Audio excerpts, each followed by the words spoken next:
So moving on, ladies and gentlemen, our next session is a panel discussion on the topic Overview of Pacific Courts Annual Reporting on the Implementation of Family Protection Act and Experience from the selected Pacific courts.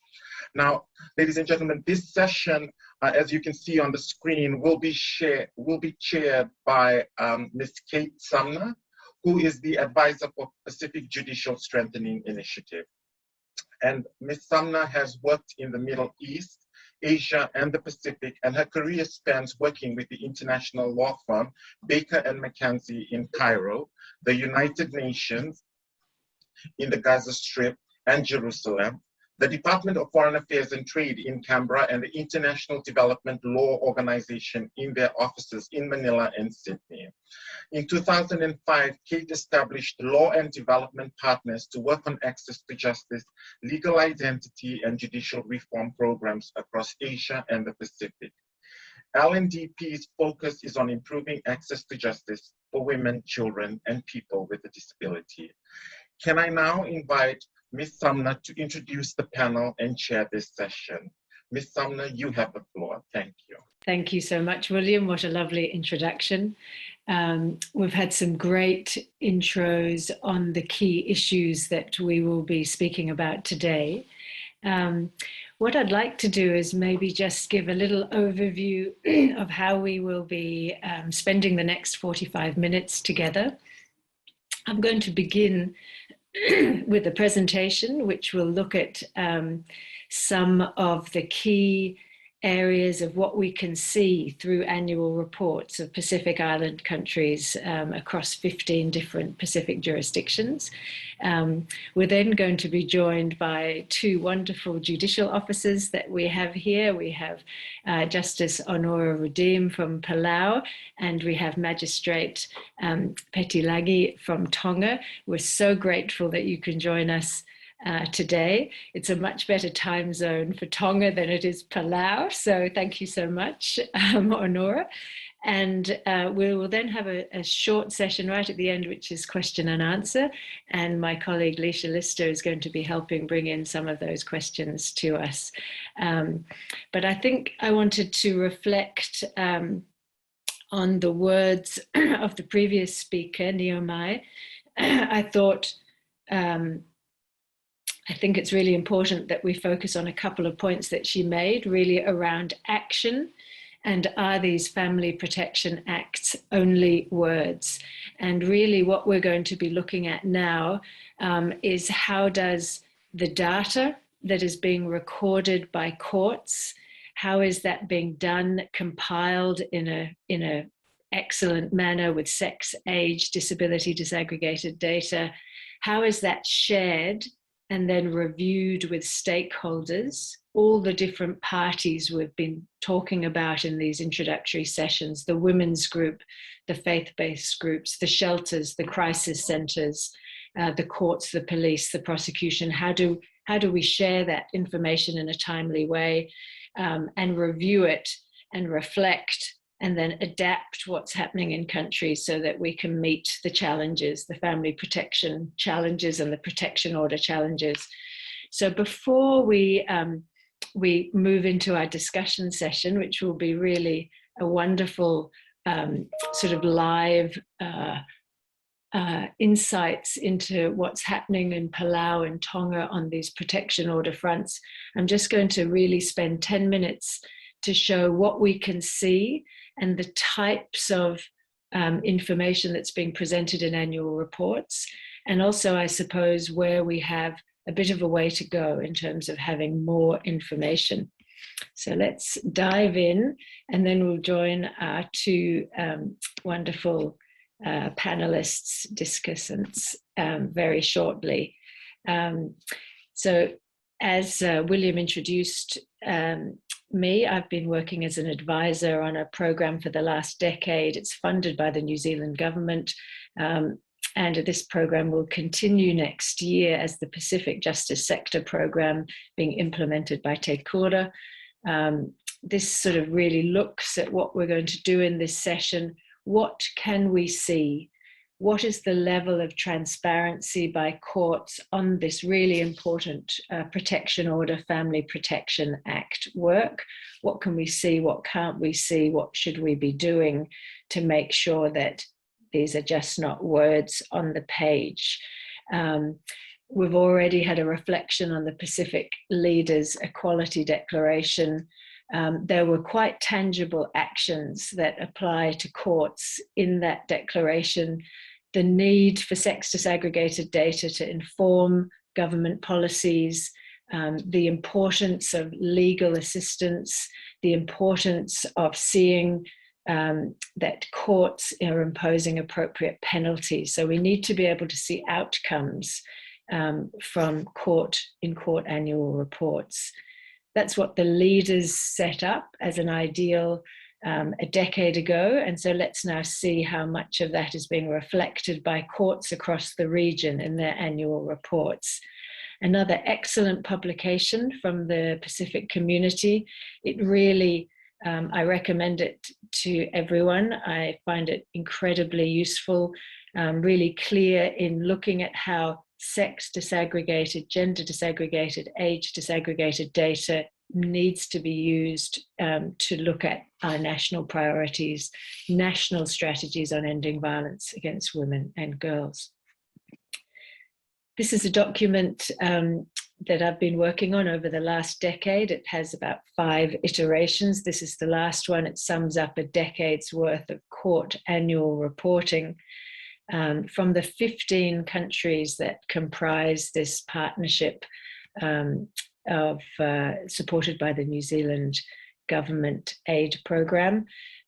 Over this decade, Chief Justices developed these 15 Cook Island indicators, which is how do we look at the way courts tell a story of the work that they do. These indicators cover what we call the case management side of things.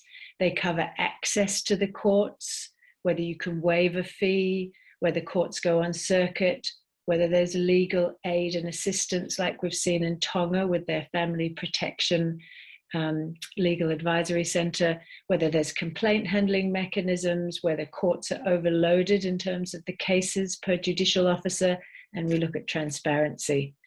And over the decade, we can see quite a big change. When we began a decade ago, not many courts were reporting against these indicators. In 2020, you can see most of them are. And this is how we sort of looked at these trend reports, 5 iterations of trend reports by country, by indicator. Where we ended up over the last 3 or 4 years is we could see that countries were beginning to be able to report better against those Cook Island indicators, but we still didn't have a really good picture of the way that these cases were having an impact in relation to women, girls, people with disability, in terms of the cases that were being brought to court. So we began to look at tools that could be used by courts to map and present in a better way these cases involving protection orders and violence against women and girls.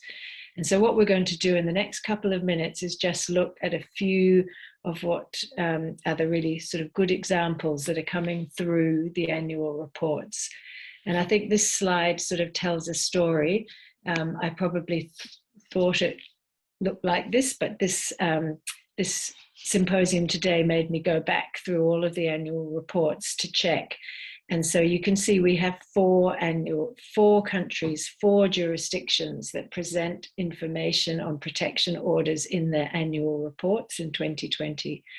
So almost a decade on from the Pacific Leaders Gender Equality Declaration, we're quite a long way to go in terms of courts every year documenting protection orders, talking about outcomes, so that these can be shared with all of the different national stakeholders that are working to end violence, to end family violence. So that's where we are now in the 2020 annual reports. And I hope that when we have this conversation in 2030, it will be a different picture. But if I was to look at what one of the actions would be coming from today, it would be that the people in this room listening to these discussions will be going back to their countries and saying, we need to be able to see in court annual reports what is happening with these protection order cases. Moving along, we're now going to do a quick sweep through those 4 countries so that I can then stop this presentation and we can have on the screen our speakers today. I'm going to start in Micronesia with Palau, where I've been lucky enough to work with Justice Rudimch on a number of occasions. And we've got some really lovely presentation of protection order information. I really like the way that Palau speaks about the way it engages with the community and the public, and we'll be talking a little bit more about that through talk shows, radio, television in some cases, but also just getting out to the schools and the local communities and providing that information. But an annual report's a great place to show how that's done. We see the numbers of filings of protection orders. We see whether they're filed in the Court of Common Pleas or the Trial Division of the Supreme Court. We see filings and finalizations.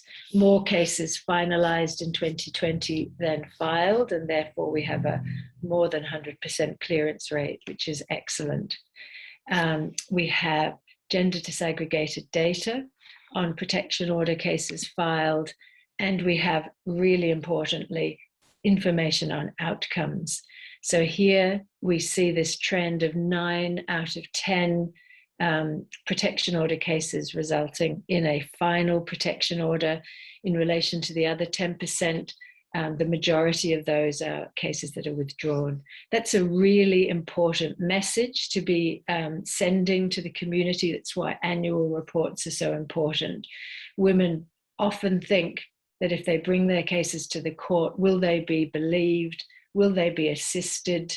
What will be the result? And so we begin to see through these examples that we can see in annual reports that there's a high degree of protection orders being granted right through to the final protection order side. Marshall Islands, again, is presenting information on the number of protection order cases and also sex disaggregated data. We can also see, tracking through the last 3 years, quite an increase in 2020. And so this is one of the COVID-19 impacts, I think, that we're seeing here. Coming to Tonga, just wanted to share some information from the Tonga annual report for 2020. And here we can see cases filed, cases finalized, clearance rates. It's extremely clear. We then go into a lovely discussion in terms of perpetrators and victim survivors. Here we see the types of violence, and I think going back to the point that Neo made earlier, it's important also to talk about mental abuse, psychological abuse, and economic abuse where they're factors. We also have the outcomes in terms of what was happening with those criminal domestic violence cases. This is a really interesting point. It says where the cases are coming from. And again, we see almost half of the cases coming through the Family Protection Legal Aid Center. Truly fabulous result in terms of, you know, the excellent work that that center does, the principal solicitor and her team of lawyers, and then other applicants coming directly. Again, we see this across the Pacific, 3/4 of the applicants for protection orders being women, but very important to have that sex disaggregated data.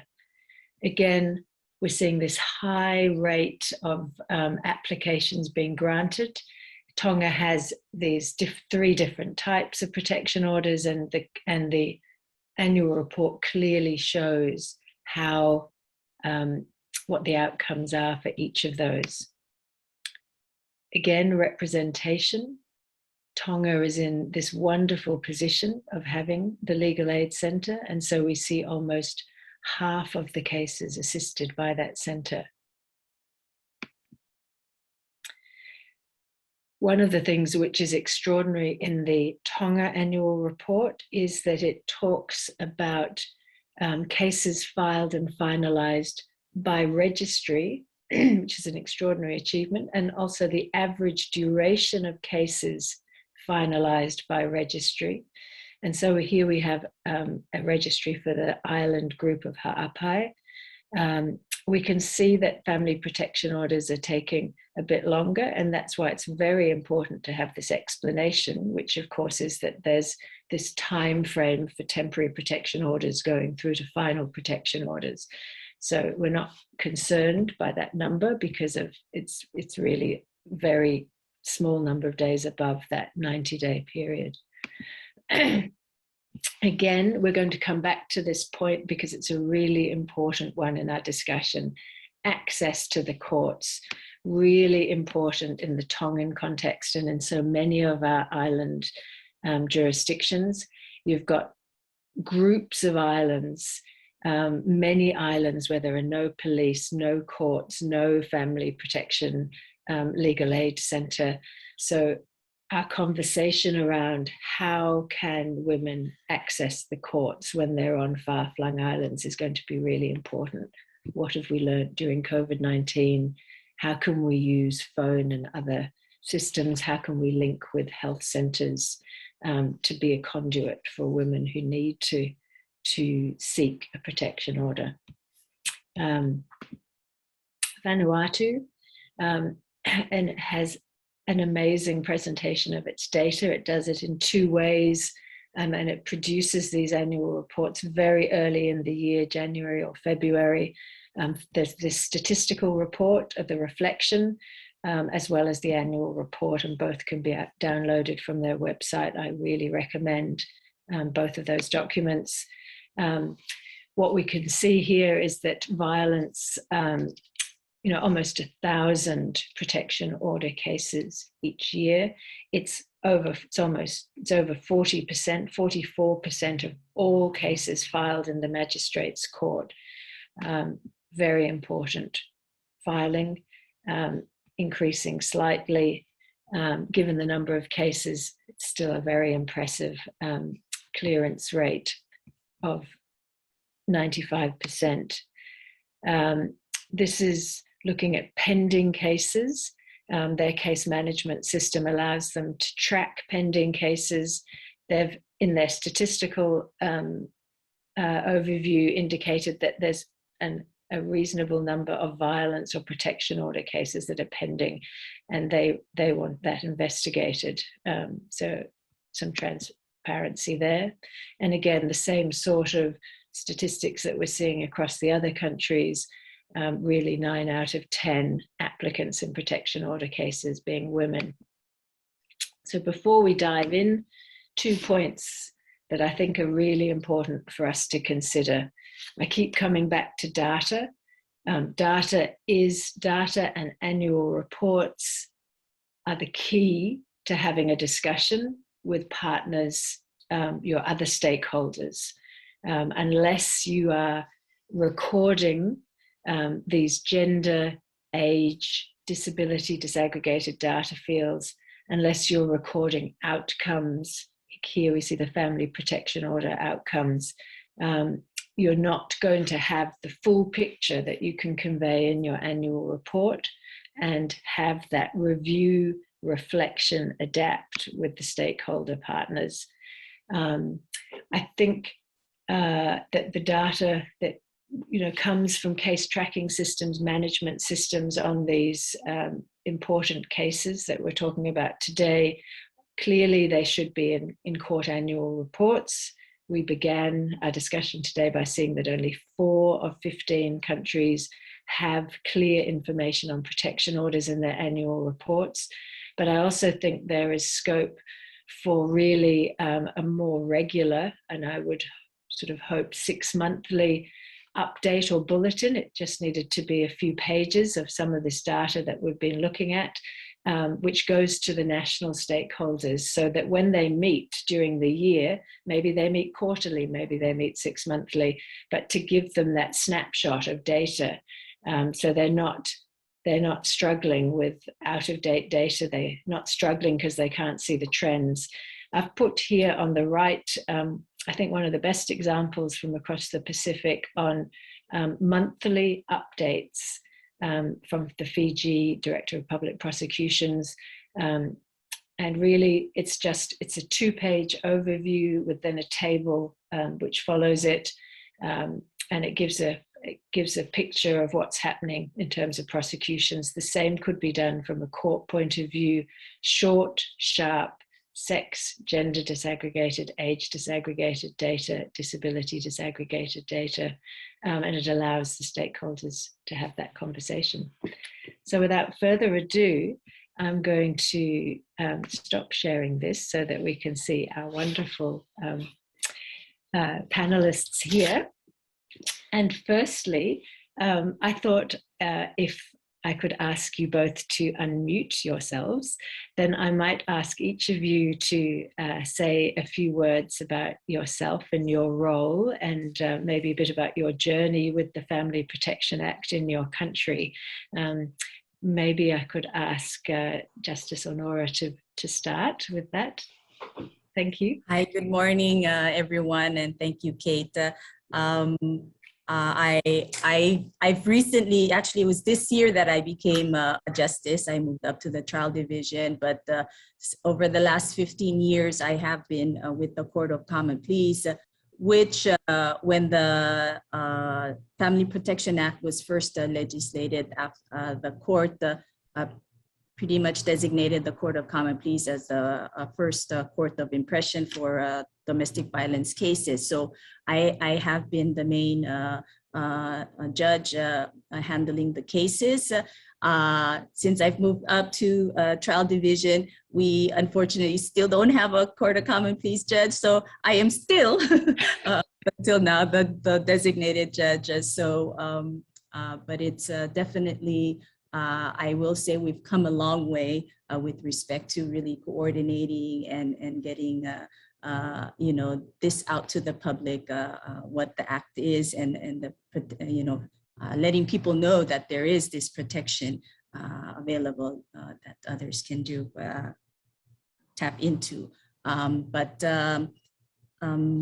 With that, I appreciate, and well, the Palau Judiciary, thanks for the SPC and the ANU for considering us and allowing us to be a part of this very important and significant symposium this morning. Thank you. Thank you, Honora. And Magistrate Langi, could you introduce yourself once you unmute? Thank you, Cate, and hello, everyone. My name is Elisapeti Langi, and I'm a Senior Magistrate with the Tongan Judiciary. My experience with the family side of the Magistrates Court, I became a magistrate in 2018, and then I was ordered to take over the family courts. So I do have a bit of experience with our Family Protection Act and the protection orders. I remained the family court magistrate for over a year and a half before we all decided to let the other magistrates have some experience with dealing with the family court. And so what we did was we ran little trainings with them and on the Family Protection Act and the protection orders.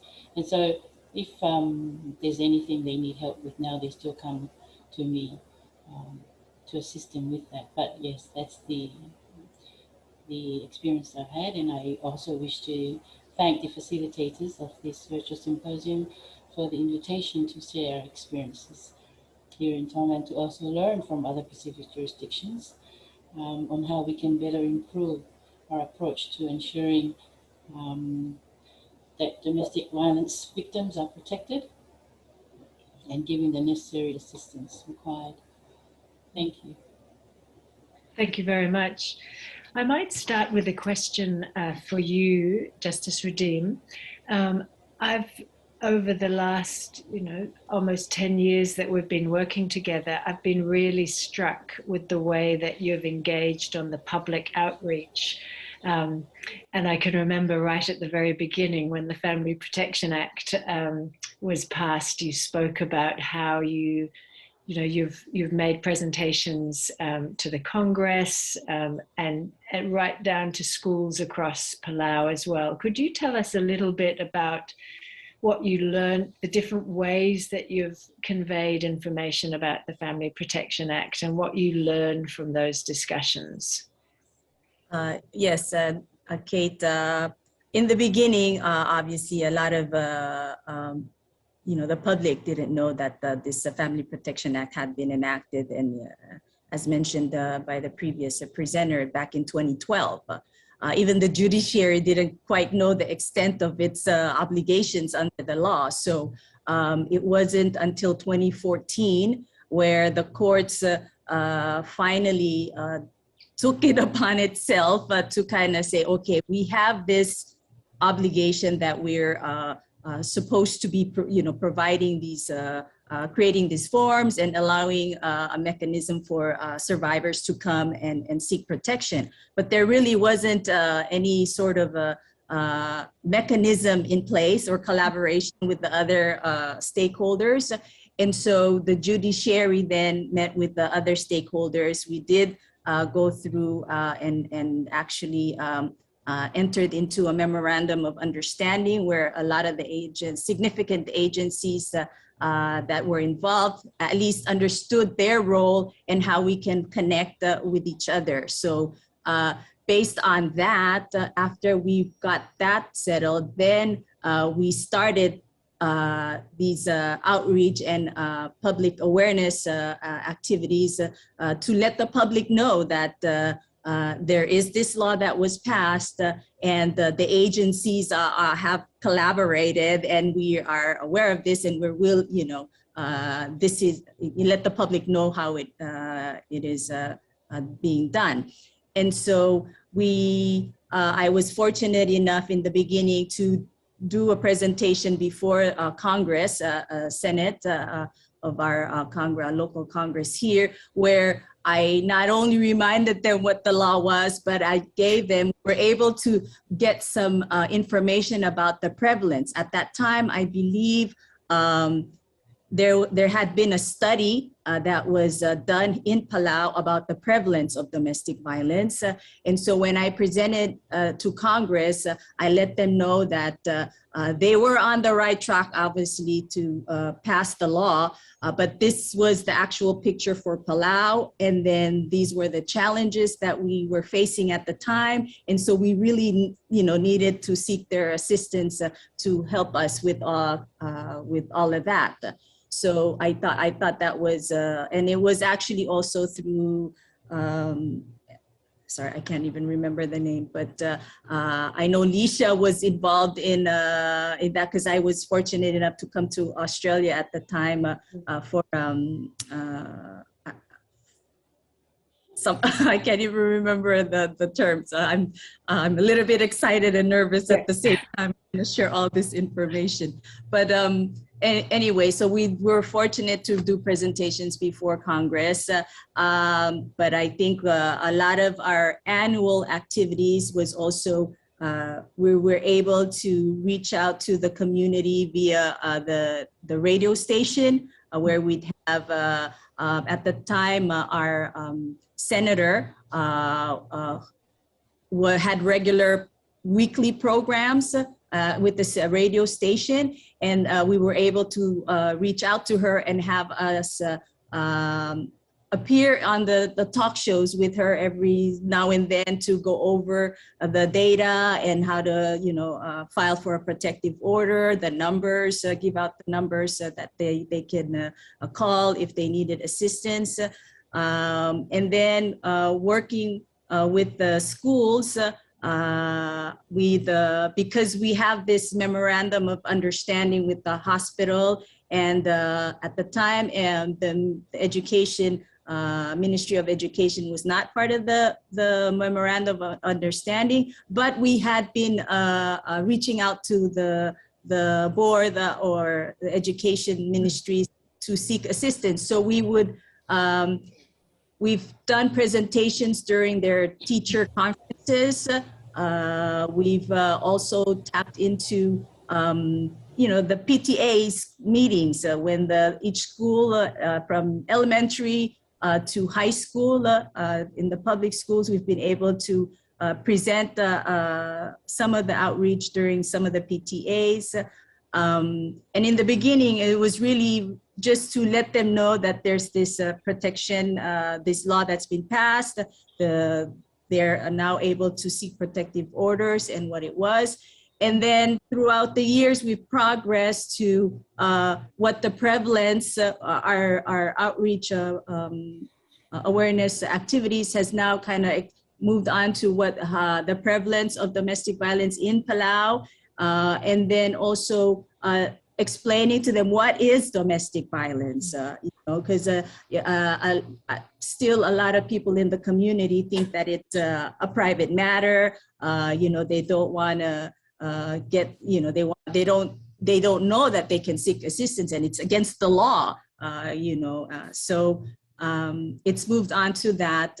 This year we've kind of taken a step back and now we're doing kind of an overview, what the statute is, what protection is provided, and then moving on to the prevalence. And so we're kind of doing a more summary, but yeah, thank you. Yeah, sorry, I'm going on, but one more thing I want. This year, actually, we finally, I don't know why we never did it with in the previous years, but we finally did a presentation and request to the Council of Chiefs, and that's on the national level, because, and so, and they were very supportive. They said this is something that is a responsibility of the chiefs of each of the different states. You know, we should be taking on this. So I think it was a very a good outcome, and we hope to continue to work with them as to you know, spreading the word and reaching out to the communities. Yeah. Thank you. No, thank you very much. I mean, just noting some of, you know, some of the journey from speaking to Congress to parent and teacher association meetings in schools. You know, when you've finished your day's work, you're going off to a PTA meeting, to engaging with the Council of Chiefs. And I think we're probably going to hear throughout the day how important that engaging with the Council of Chiefs really is. I'd now like to go to Tonga, and in our conversations over the last couple of weeks, Magistrate, we've been talking really about the wonderful Family Protection Legal Assistance Centre that's been established. And I know when I read their annual report and I read the Tongan Judiciary annual report that you have a very good working relationship with that centre. And so one of the things that interests me is, you know, I'm interested to hear about and public awareness, but also, you know, given that you've got the Family Protection Centre, how you work together, I suppose, and particularly in the outer islands. Thank you. Thank you so much, Kate. I think what you're saying about the Family Protection Centre, I have a good relationship with the officer there, and they have done awesome work in relation to getting domestic violence cases and protection order applications to us. I think one of the challenges that I discussed with Ms. Fitilani from there is the outer islands, I think, and that's a problem with most of the jurisdictions, getting access to getting protection orders. And fortunately, they have expanded their services from the main island to one of the main outer islands, Palau. And I'm also looking forward to expanding to some of the other outer islands. But I think we all share the same challenges in relation to the outer islands getting access to obtaining protection orders.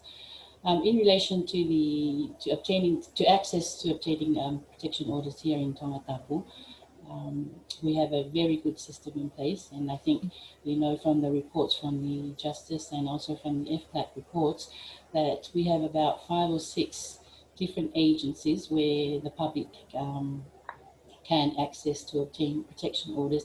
The main one, of course, being the Family Legal Aid and Protection Centre, and also the Domestic Violence Unit here in court, in the Magistrates Court that we talked about.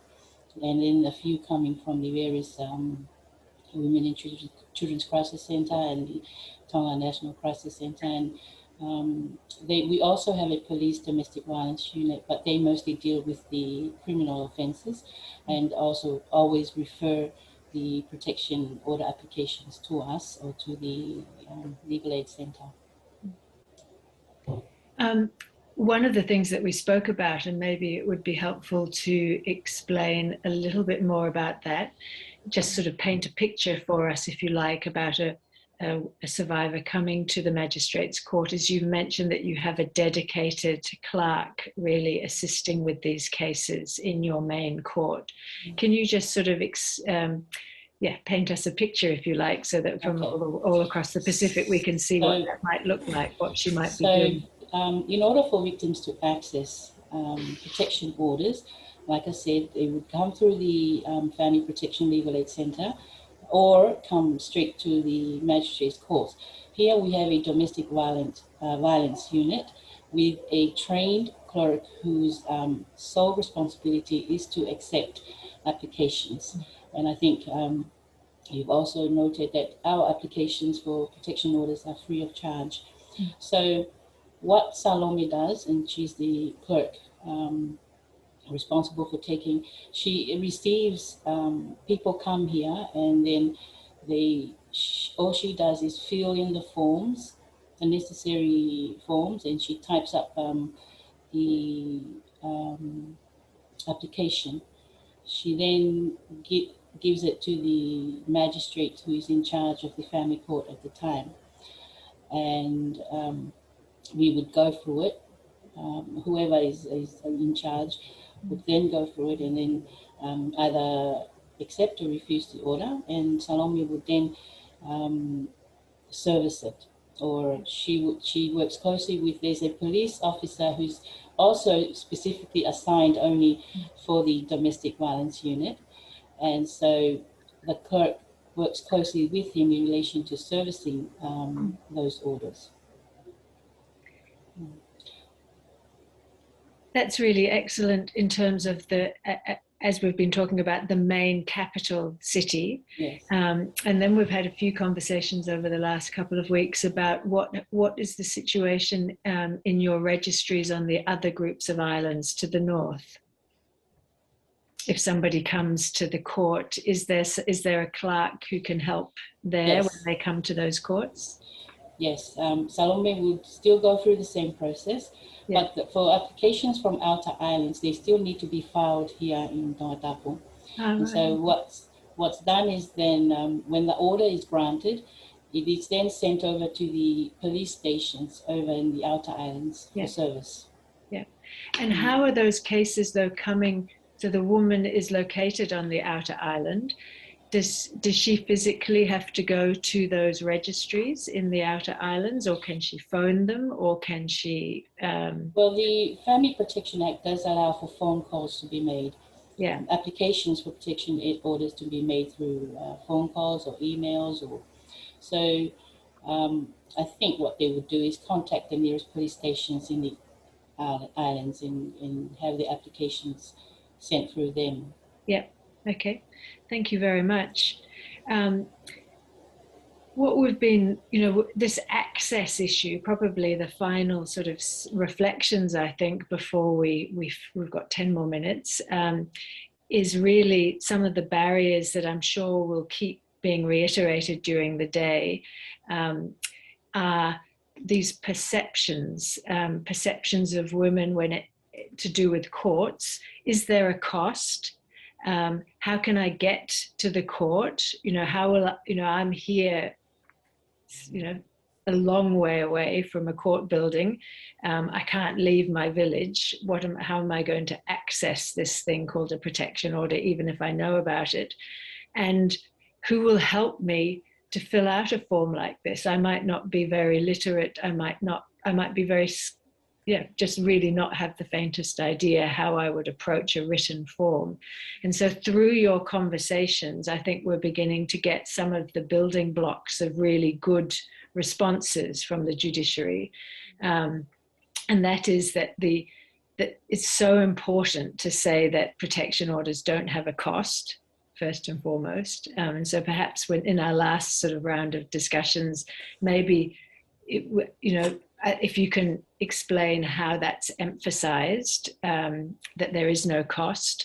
How do we break down these distance barriers? And you've alluded to that a bit, but I think perhaps in certain judiciaries across the Pacific, maybe more can be done on informing, on socializing, on public awareness around these other mechanisms, on the phone-based mechanisms for filing protection orders.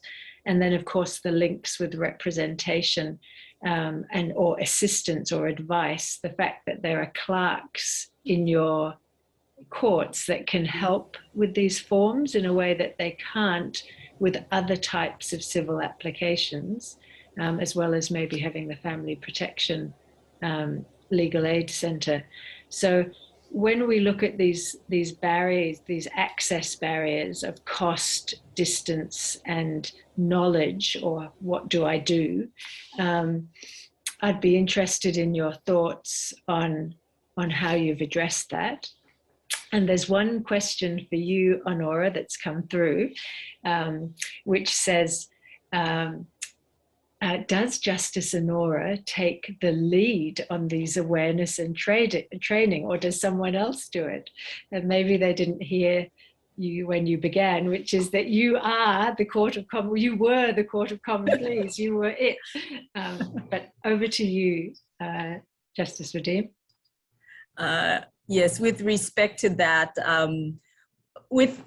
in terms of coordinating the events, or like the judiciary is not the one to do it. It's through our collaboration with the other ministries.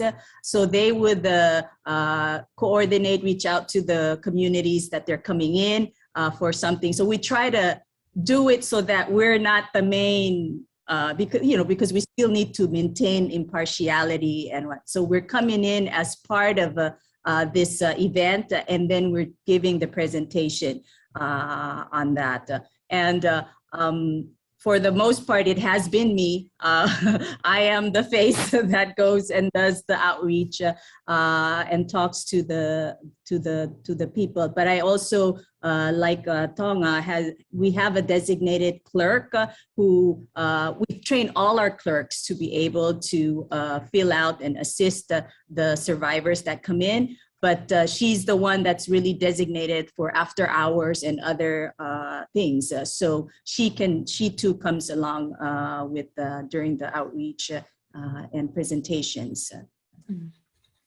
And can you just, you developed early on a fabulous brochure. I think that's an important part of your message, which really talked about the whole after-hour service, the fact that this is free, and I suppose through all of your outreach and the radio programs, these are the messages that would be going out, that 24/7, you can ring this number at the court and we can help you with a protection order, and there's no cost. Definitely. No cost. There's always going to be somebody available. Of course, in emergency situations, we tell you need to call 911. If there's a violation, you need to call 911. But of course, sometimes the response is delayed, or for whatever reason they don't want to seek 911 assistance, then yes, for definitely they have those numbers. It is free, and there will certainly be somebody available to assist them. Yeah. Now, I know, because in our discussion leading up to this morning, you are actually going to a National Emergency Council meeting related to family protection orders in 4 minutes. So if we don't come back to you before then, I want to say a big thank you from everybody here for joining us. And thank you. Thank you for the opportunity. Yeah. But what I think is really important about the conversation this morning are the stakeholders, and we've heard from Palau, the MOU that brings the courts into this wider group of national stakeholders. So coming back to you, Magistrate, really just sort of concluding comments around the court's engagement with other stakeholders in Tonga. We've heard about the Family Protection Legal Aid Centre, but in terms of the national strategy of ending violence, your remarks on that sort of wider group of agencies that look at family protection and family violence issues would be interesting, and your thoughts on getting clear, simple messages across lots of islands that protection orders are free, we can deal with distance, and we can help with the knowledge about how to deal with the forms. What would be your sort of concluding comments on that? Thank you. Thank you, Kate. Unfortunately, I haven't been as proactive as Justice Rudimch in relation to the Family Protection Act, but I would like to say before time's up that when we had the first lockdown in 2020, March 2020, we had what we called the Supreme Court COVID-19 response plan, and that was initiated by our Chief Justice, who has been very proactive in getting together, in coming up with changes to our procedures and process for better access to victims of domestic violence. So as part of the national COVID plan for the judiciary, we had assigned magistrates to work on the days. So we had a first 1 week lockdown, and so the whole country was not allowed to go anywhere. Everyone was there, except of course for the essential workers. So for our national plan, we had assigned magistrates for each day, where we would receive the applications for protection orders and work and issue them during the national lockdown. After the first, but that plan was then revised, and the Chief Justice suggested using online applications, which would have been more easier for during that time where everyone was told to stay home. So we encouraged online application, and when I speak of online applications, I mean emails, and those emails came directly to us or to the FPAC, and orders were issued via emails. Yeah. And serviced then by the police. And I think I need to commend our clerk, who was working during that lockdown period, for the work that she had done to be able to get these orders to these applications to us, and then get them out for service. And I think that's an important part of this whole. It's important to have these systems in place to make it work, because without her, it would take time for the applications to reach us, and then take time for the applications for the orders to actually go out to the perpetrators. So she was a huge part of the success that we saw during the lockdowns here. And we also, I think with all our legislations, we have that police safety order, and we don't really noticed the importance of having that there, even though we have the 3 different types of protection orders. But when we're talking about access to justice, the police are the first point of contact. And when the victims come to the police, they can issue a 7 days PSO, and that stops the perpetrator from contacting the victim. It stops them from further domestic violence. And within those 7 days, then the applications come to us for the relevant protection orders. And so that's another important aspect of that whole collaboration between the key stakeholders. You know, having the police there, and that's the importance of giving them that power under the Family Protection Act to issue police safety orders, because most of the time they are the first points of contact. Thank you so much to you both. It's bang on 10:31. So I hope that what this session's done is sort of given an overview of what we can see across the Pacific in terms of protection orders coming through the annual reports of judiciaries. We'd like to see more, obviously, judiciaries reporting on protection orders. Your courts do an excellent job of that.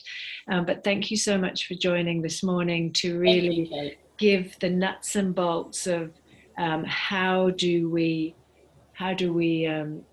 really bring the words into a reality.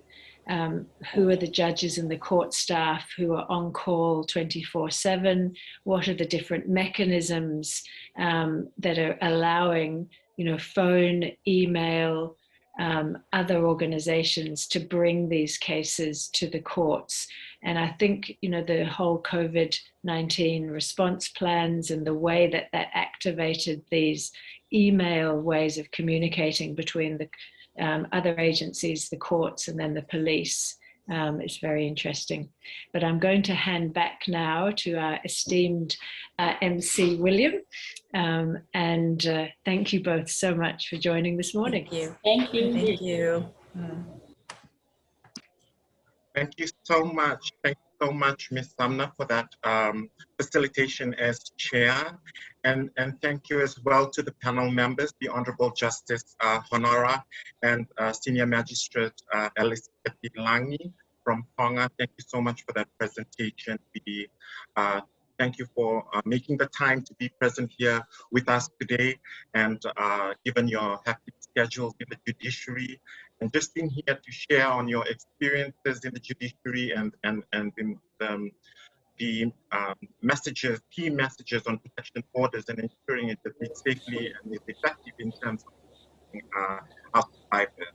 So the presentation and the overview that you have provided us with and the insight you have shared is invaluable. And I'm sure that everyone that's present here today would also agree with me in saying that they've learned so much in it. So congratulations and good job as well to the judiciary of Tonga and also Palau. To Justice Honora, all the best for your emergency meeting after this. We wish you both the best as well.